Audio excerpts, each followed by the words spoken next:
and welcome to our 5th episode of GDF Diaries. Today, as you can see, I'm back at it. We decided to change it up today and invite me, Joseph Kundi, director. Wow. Joined by host, CEO. What other titles do you want to give yourself? Boss chick. Boss chick. I don't know what other titles you can. VIP. VIP. Throw it in there. Rich. In Jesus' name. Amen. In Jesus' name. Well, yeah, he said it. We're doing something different today. We've got our director here, so that's a big thing because he doesn't really come in front of the camera. He just tells people what to do all the time. So thank you for joining us. You're welcome. The reason for this is because it's our very first anniversary. Woo, woo, woo, woo. Well, actually, it was on the 15th of May, but still, this is our very special episode. So I'm so proud of us. So yeah, I felt like this episode would allow you guys to get to know us better. You guys kind of know me, but you definitely don't know him whatsoever. So how about we start with you? Tell us a little bit about yourself. What do you do? How old are you? Blah, blah, blah. You know, you do this to people, yeah. I feel like, yeah, they Are you feeling the pressure now? I always feel the pressure, 24s. But my name is Joseph Kundi. Don't forget the Kundi bit. I'm director, producer for GDF Diaries. What else do I want to say? How old are you? What do you do? How old am I? My age, I'm going to put down there. I'm joking. I'm 21 years old. Currently at uni. What do you study? I study film production. Obviously. I do have a film coming out soon for my uni project, so Watch out for it. watch out for that. What else do you want to ask me? That's a bit about me. Yeah, you kind of already said that, innit? Where do you study? I study at Southampton Solent University.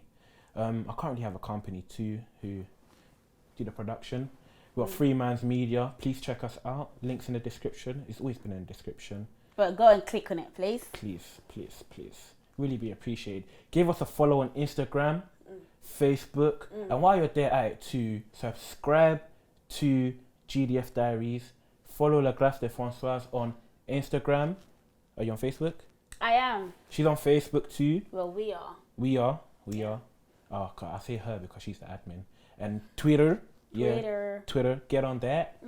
And yeah, that's about it. That's it. Amazing. Yeah. Thank you so much. No problem. So yeah, pretty much when it comes to GDF Diaries, when it comes to La Grâce de Françoise, I know that I'm pretty much the face of it, but this guy does all the behind the scenes, and yes, he says I do admin, but he does every little kind of good professional production. That's him. When you see the little videos that I do, that's me.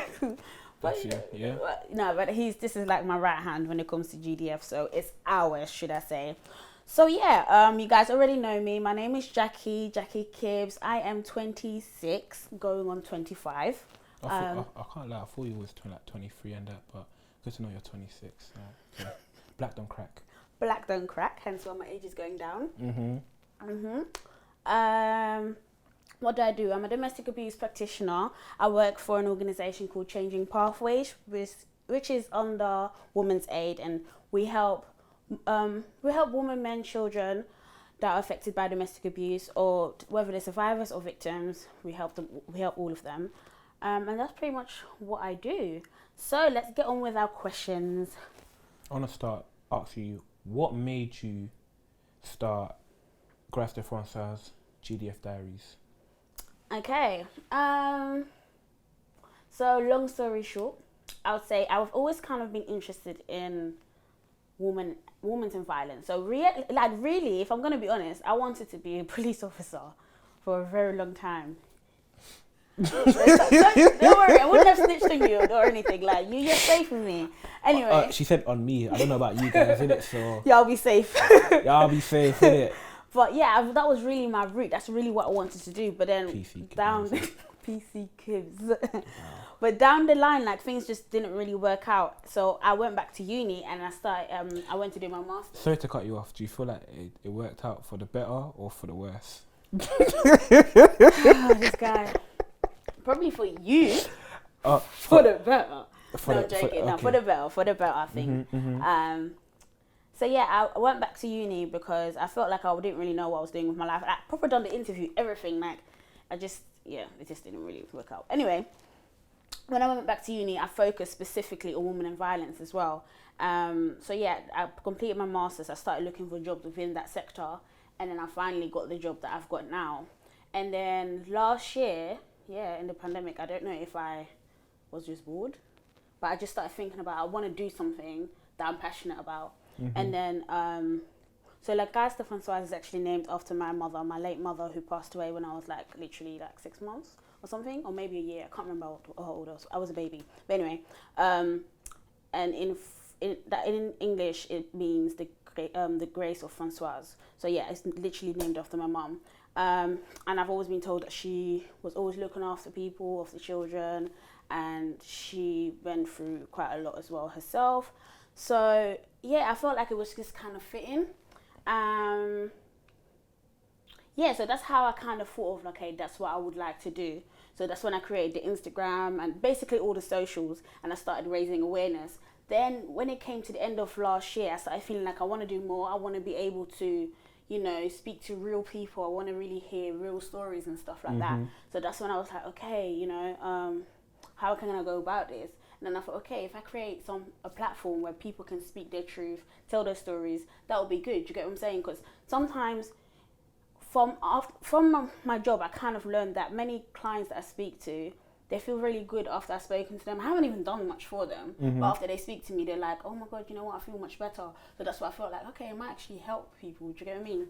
So yeah, that's why I created GDF Diaries. And obviously I came to you because we go way back, and in church we also always used to create projects together. Way back, yeah. I even remember the day, I think I must have made a post on Snapchat or something like that. Then you commented, it's like, oh yeah, next year we're gonna be. I remember it. Next year is gonna be a good year in Jesus' name, or something like that. Then after you commented, yeah, and he said, I got an idea for you. Then after that, just went, bam, yeah. bam, so bam, basically, I reached out to you, and next January thing you know, we did our first episode. Was it January? January, then February, then March. We kept going. And we just kept going. And yeah, and I just feel like it just, you know, sometimes like you really plan things, but I don't really feel like it was planned. It just started going. It just went, And like, yeah, when it comes to you, we just click and we just move. We do, yeah. And then here we are. Here we actually are. 1 year after. So 5 episodes in. 5 episodes in for real. So I have a question for you. Yeah. What made you want to support me? What made you want to support you? You're raising awareness, number one. And it fits well with our brand, Free Man's Media, free the man, think however you want to think. And I feel like it's a great initiative to show awareness, number one, because we need to understand these different ways that how domestic abuse is, because when people think of domestic abuse, we only think physical, Yeah, where it's sexual, mental, and the biggest thing for me after hearing all these stories is a lot to do with the mental, how they get into your, when they get into your head, that's about it. But yeah, literally to raise awareness and to spread awareness through what I do as well. So I know this is probably like, I've just got a question that pops into my head, because you just said like, obviously you've watched a lot of stories now and listened to a lot of stories. How does it make you feel? Because obviously you're on the other side, and like, yeah, how does it make you feel sometimes? How does it make me feel? I get teary at the back of it there. I have my own tissues at the back. So you're so annoying. I'm at the back. I feel sad for them, but then after that, when I see them telling the story, I see how brave the people are. I'm thinking, yeah, you really been through that. You're here telling the story and showing it to everyone else, and I salute you and I praise you. And yeah, at the back there, I can't lie, I'm a bit sad, like a bit teary, like, oh wow, you really been through that. I don't know how to get the word out, but like, I'm proper sad behind the camera. But then after the end of it, I just see how brave they are. Sometimes I actually think like, well, because I'm feel away sometimes, and I'm thinking, well, like it's like you're actually in the room as well. Do you get what I mean? How do you feel about it? The word I can use is raw. I'm just okay. Next question. What is your favourite part about shoot day? What's my favourite part about shoot day? Going home. Now I'm playing setting up, coming down, shooting, trying to think creatively of what shots I want to get, which ones look amazing, which ones don't, like proper being in the moment and being in the space. That's what I enjoy the most. Okay. I don't know about me. I think for me it's actually just when I'm speaking to them, but I think I actually like the build up as well, because there's a lot behind What goes what on here? behind what goes on in it. Like, oh, let's not talk about today. Today was a good day, guys. Anyway, yeah, like I feel like as much as it can be stressful sometimes, I love it that when we speak, we'll think about, okay, this is what we're gonna do, this is what we're gonna do, and then it comes to life. If that makes sense. Yeah, that I makes really sense, love yeah. that, and it's like. Pardon me. The pre-production. That's what we call That's it. it, the pre-production. Sorry, missed the term over there, the technical terms. But yeah, I actually love that. And then obviously once I speak to them and then hearing their stories, and like you said before as well, like just hearing basically their victory, they overcome everything that we've been through. So it's really great, that part as well. And I feel like it seems like they're more, what's the word? I can't think of the word, but you see like relieved once they finish speaking, because everyone's very nervous speaking at first, which is normal. But do you see it like the first 3 minutes of when they're speaking it's nerve, and after yeah, when you get after towards that, you towards can't it, like, you can't stop them. You know, can't stop them. They'll keep on getting, and that's what I love to see. Yeah. You know, and I think that's another reason why I've done this, because I personally like hearing people overcoming stuff, trying to better themselves. Like, you've been through this position here, and then you're here, innit? Exactly. I like the come up story. That's what I like. Yeah, the no, come up. definitely. Yeah, I agree with you. Yeah, so yeah, I think probably. Yeah, the stress, I don't like it, but when you see everything come together, when we watch it back, I'm like, yeah, it's sick, I love it. Most times, no, the first few times, I used to always call you and scream. Yeah. She still does, by the way. Wow, I was trying to, I'm grown now, like. She's grown, guys, don't worry, she don't do that no more. Okay. What do you think about Ganga Motema? As in the term? As in the term. Do you want to explain the term to me? The term Ganga Motema, Motema means heart, Ganga means close. So put that together, Ganga Motema. It basically means hold your heart in the situation that you're in, like still stay brave, still stay in that situation. Right. For example, if your girl cheats on you, you want to leave, and then your boy gives you advice, Ganga Motema, mon frère. And that means just hold your heart, bro. So that means like don't leave, like you can fight through this, you can go through it. Okay. Did you just say I'm off? Oh, I didn't know you heard me. Of course I hear everything. I embrace that, guys. Okay, what do I think about it? I don't agree with it whatsoever. It pisses me off the whole term. I don't know why it was created. I don't know who created it, but whoever created it, I'm not going to say bad stuff with this place, but whoever created it, I don't get why you would advise people that, especially, like, I feel like it's a domino effect. Someone will grow up with their mum giving them that word, kangamatama, you know, stay, whatever you're going through, stay strong, this, that.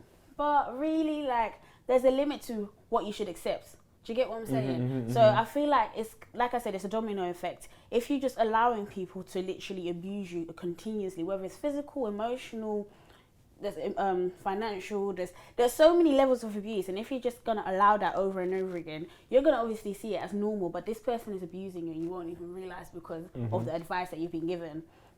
And I feel like that's what happened in our, like, probably our parents' generation and a little bit in our generation as well. I feel like now we might, because we're speaking about it, we might change that mindset. But wouldn't you say is I feel like it's for the old times, because we're living in a modern day society where anyone can do anything, but back in the day we were very limited to what you can do.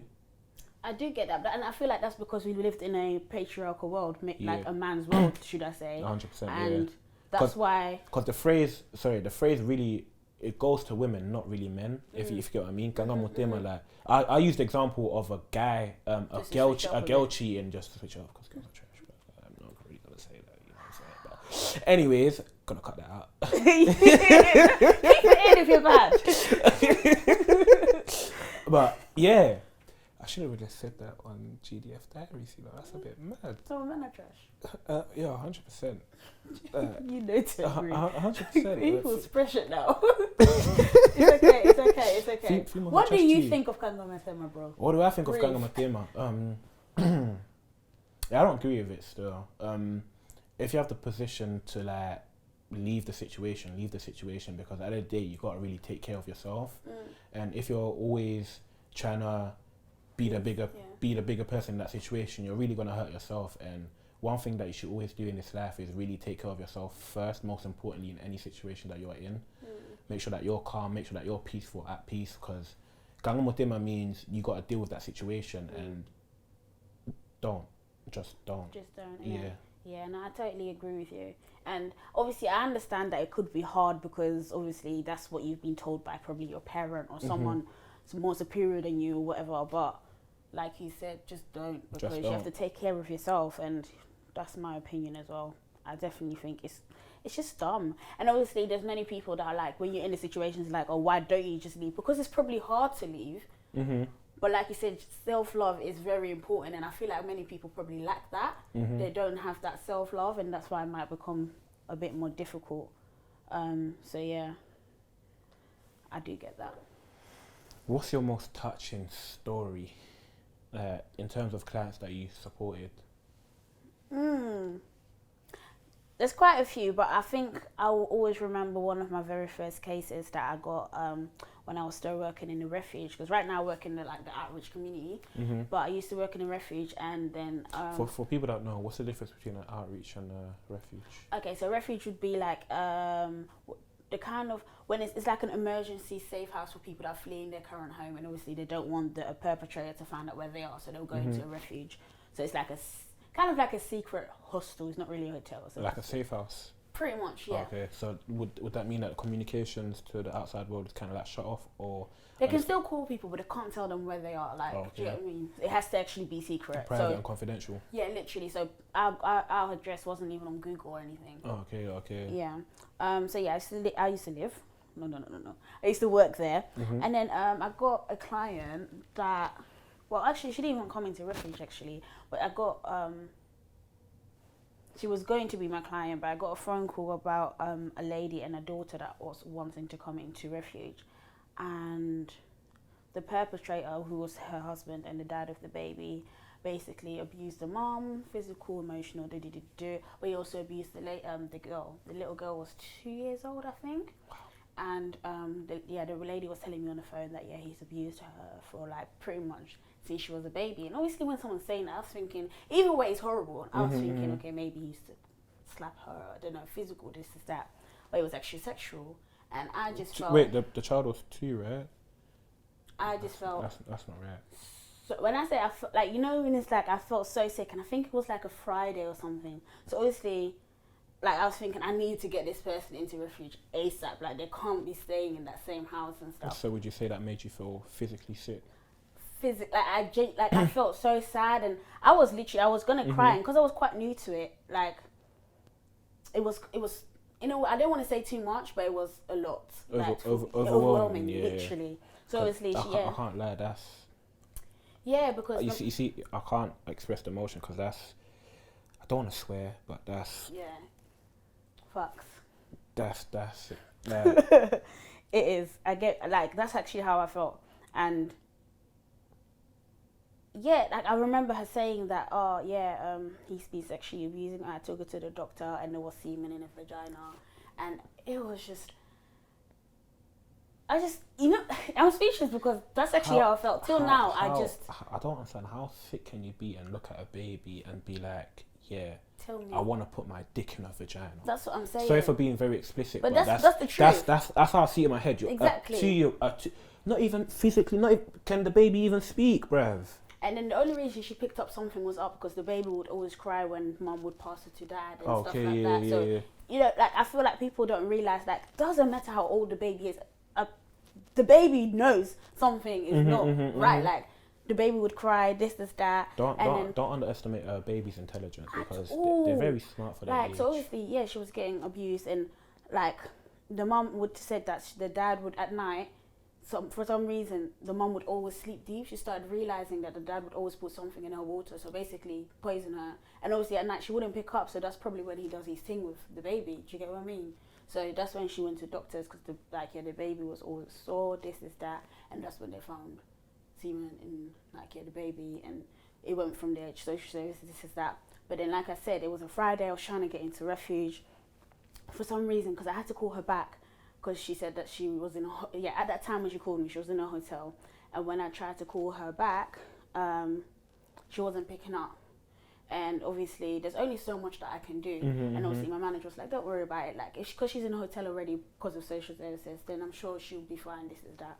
And then Obviously, at that moment, I didn't know that on Mondays there was going to be given a private accommodation, which is beautiful, which I was happy about. But I went home that Friday, just constantly thinking about. I was just so stressed out. I just felt so bad. I literally, and I will never forget that. I will never ever forget that, because I've realized now with most of my cases, whenever I get something, when it comes to children, I try to make sure I just want to make sure they're safe. I'm not saying I don't really care about my clients without children, but I've noticed children really touch my heart, because I feel like they're so, like, I feel like older people, you can possibly, if you get all the strength, you can walk away. Children, they're there. They can't move.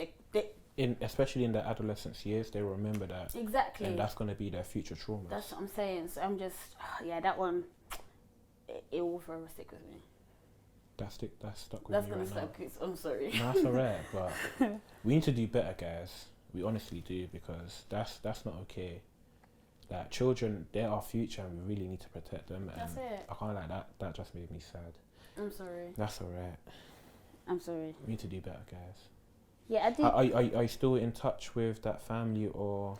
No, because they basically got their own accommodation. Because so for refuge, if they're in a safe accommodation, I don't really need to pick up. But now I'm in a community, I'm in outreach.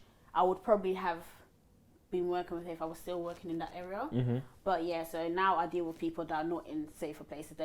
Some of them actually still live with the perpetrator, so they're quite high risk, obviously, because we have to talk to them in secret and stuff. And some of them have moved away from them, but they're still, it's kind of, what do we call it?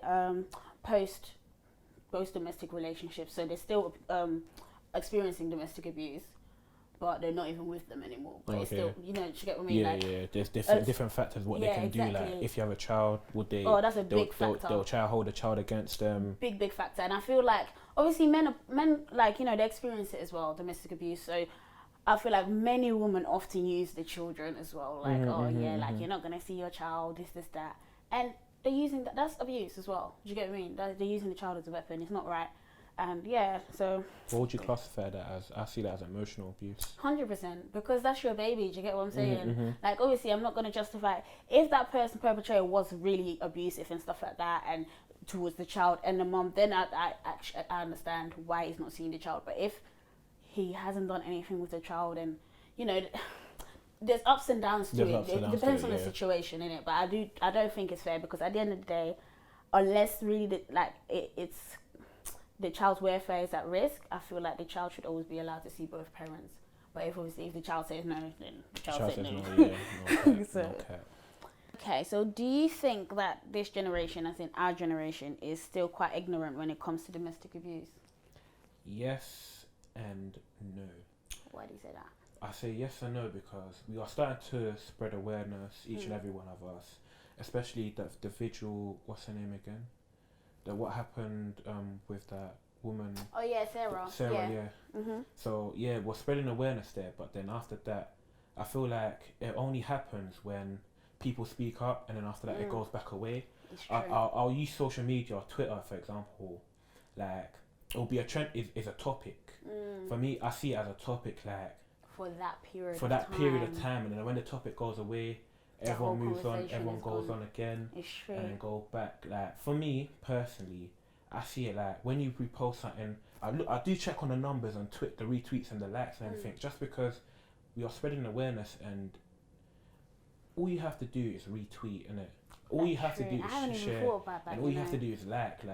Like obviously, yeah, I do check their likes and stuff, but I get what you're saying. Other things, like whether it be, I don't know, other things would be getting retweeted very easily. Yeah, very easy. Someone makes a joke, retweet. Prince, what's his name again? Philip. That's the one. That was a bit of a madness still. I had mixed emotions about that. R.I.P. But yeah, it's like... You're funny. Oh my gosh. Man said he had mixed emotions about that. No, I did still. I can't lie. You know what? Do you want me to go? No, because we want GDF Diaries to stay on YouTube. Okay, that's true.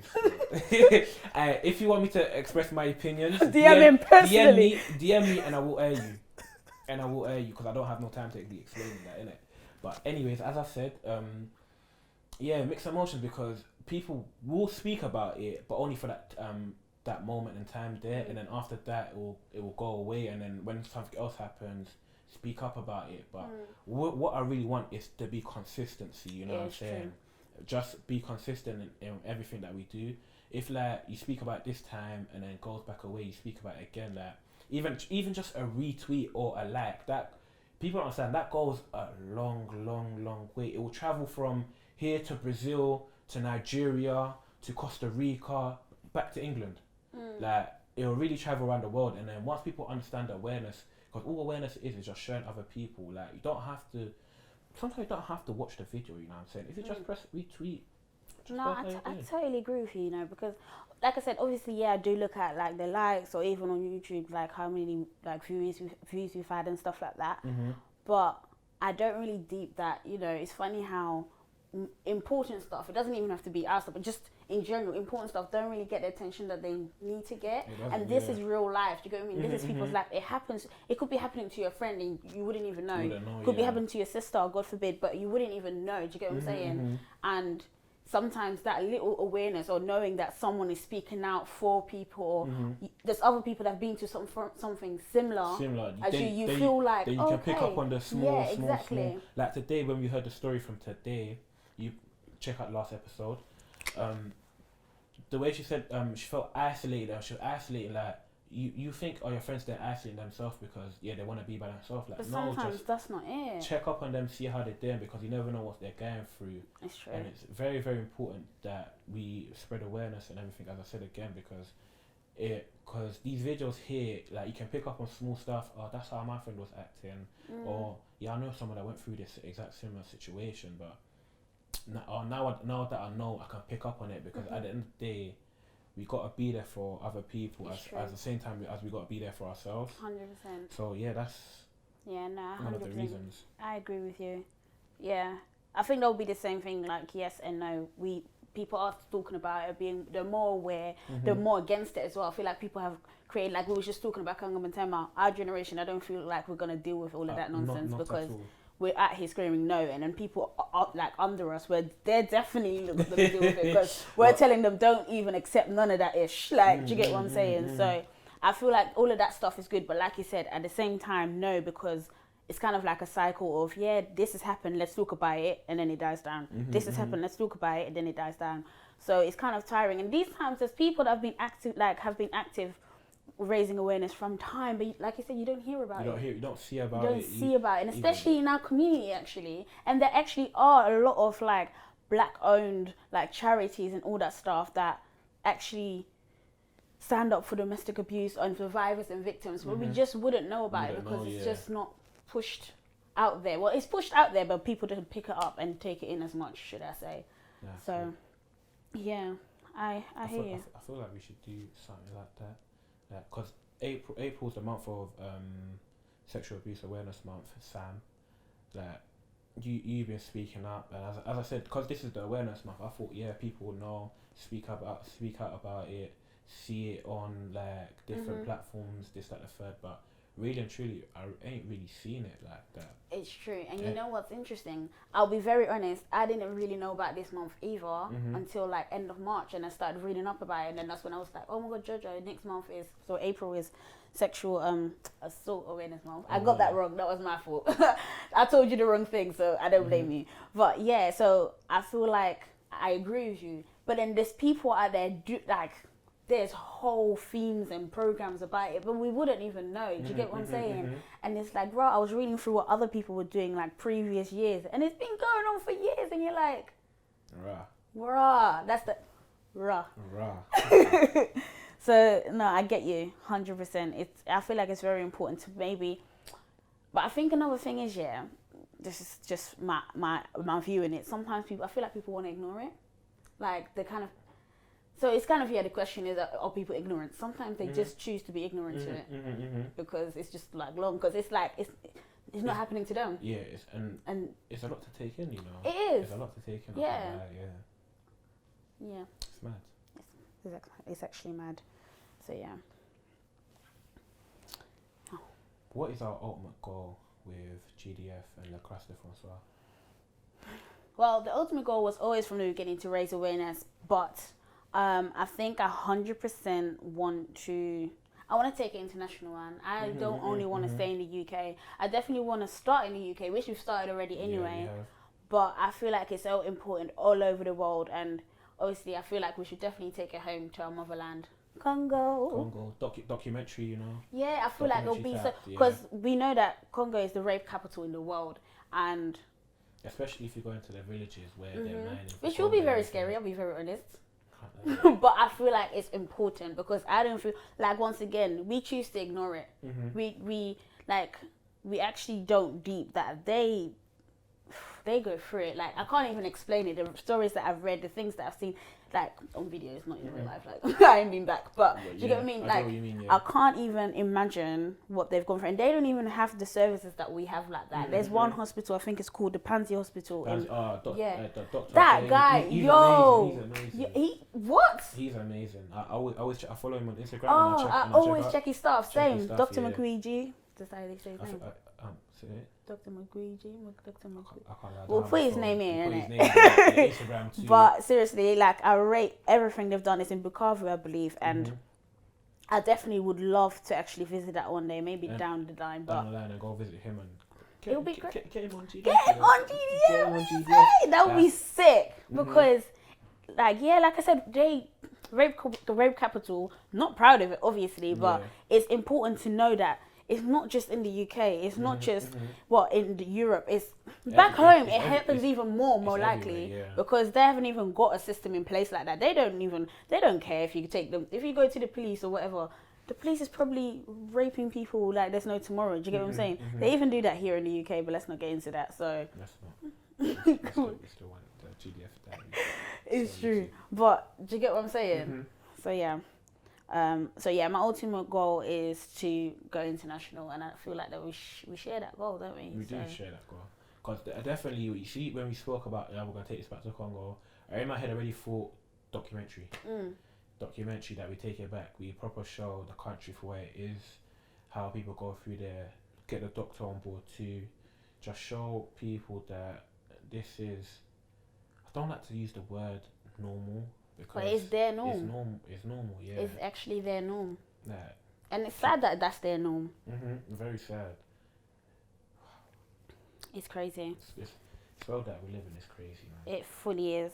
But regardless, all in all, I'm just very grateful that I've got someone on my side, Jojo Kundi over here, that kind of shares the same vision as me. And it's very easy for us to, like, I feel like because our minds are quite creative, when we speak, even when I can't even explain what I'm thinking of, you kind of get it. And then, like I said in the beginning, we make it come alive. Yeah. And I love that. And I just love that we have created this space, this safe space for people to open up, feel comfortable as well. And I feel like that's very important because many women might not even be very comfortable to speak their story in front of a man. I'll be very honest. So obviously before they come on the show, I'm like, oh yeah, there's going to be a videographer, his name is Jojo, but they might still be quite scared. I don't know how they feel. But then I always realize, like, as soon as they come in, they feel very calm with you and you're very gentle with them, which I really appreciate as well because like I said, they might not feel comfortable in it. But they're always like, you bloody got a present last time, didn't ya? I got one on my head right now. Like, do you get what I mean? Like, they really appreciate you, and I love that as well. I like that people acknowledge you as well because you're such a big part of this. Like, do you get what I mean? So that's the reason why. You too get a present. Oh my god. Alright guys, you see when other people get the presents, you're like gassed. I already know what's inside. No, you don't. I don't know what's inside. No, you actually don't. I dare you to open it because I know you don't know what's inside. Guys, see, I'm not even going to spoil it for you what people get inside their presents and that, but just know it's something that I like as well. The thing is, he thinks he knows what's inside here because I pretty much get everyone the same present, but... Is it £1 million? No. My G, when we're up, you'll get one, innit? Like that, young $1 million. But I got you something just to say thank you for all your hard work. I really appreciate it because you really take your... Done no. Hey, man's going to be feeling great. Because you really take your time out and like you literally come from uni back to London and back and forth. So I just want to say thank you. And thank you. Thank you. So yeah, thank you guys for tuning in to GDF Diaries episode 5. We are 1 now and many more years to go in Jesus' name. And yeah, this is Jackie and Jojo. Peace out. Peace. Make sure you follow us on Instagram, Twitter, Facebook, and subscribe, like, leave a comment, and share to your mates. Remember, we got to spread awareness and make sure that everyone is comfortable. And we're breaking the silence, guys. we are breaking the silence, guys. So thank you for watching the video, and hope to catch you guys later.